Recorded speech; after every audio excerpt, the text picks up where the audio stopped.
Hey, it's Daphne Scott here with more leadership in the driver's seat. Spending a little bit more time driving instead of being driven.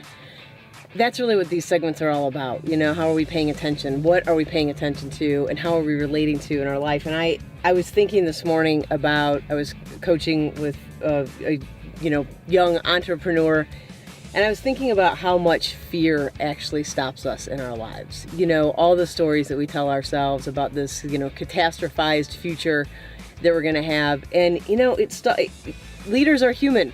It stalls anybody in any role in their life. And it's something that we can really pay attention to. And I think here's the thing, it's really how we're relating to things in life that really matter, how we're relating to the business. And when we come from fear, we really can key in on a few things, like how we really want to control. We make decisions so that we can control something. We make decisions so that we can maintain our security. We make decisions so that we can maintain approval. And when we get really narrowed down, like really focused on that's just the thing that we're up to, we can pay attention, we start to see that our intentions and our motivations then come from that. And we're operating from fear. And then, of course, our thoughts are generated in that way. And then, of course, all our actions and our words come from that then. So I think it's really, I was thinking about how fear showed up in my life for so long. What looked like just this, unbridled ambition for things, which had some truth to it, right?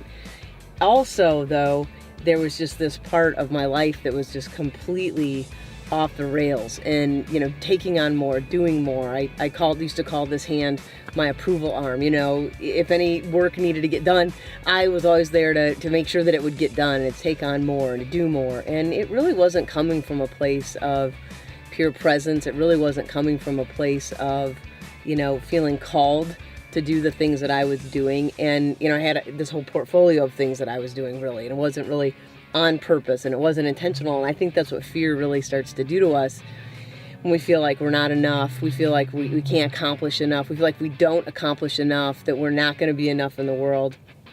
And leaders go through the same thing. I watch organizations and teams go through the same thing. And here's the thing. It's not like there's something inherently wrong with this. It's just part of our human experience. However, what we start to see is that it really does slow down creativity and innovation.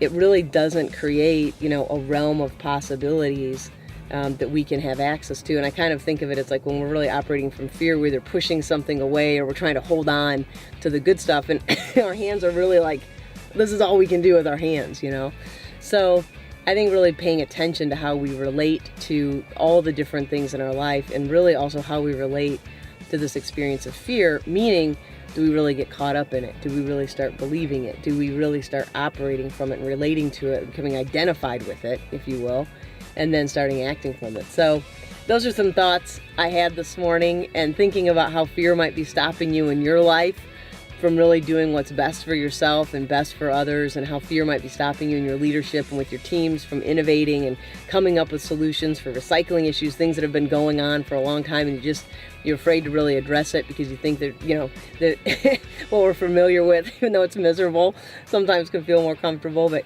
think about that. How's fear affecting you in your life? All right. See you soon.